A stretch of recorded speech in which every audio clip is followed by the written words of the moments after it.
Hey everyone, welcome back to our channel. Today we're diving into an essential topic for all WordPress website owners: how to back up your WordPress website using cPanel. Backing up your site is crucial to protect against data loss, so let's get started. First, log into your cPanel account. You can typically access this by going to yourdomain.com/cPanel.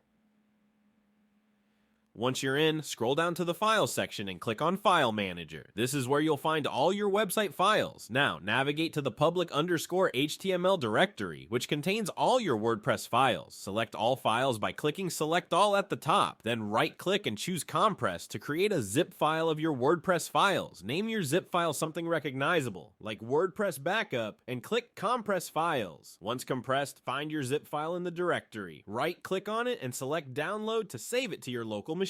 Now that we have your files backed up, let's take care of your database. Go back to the cPanel dashboard and find the Databases section.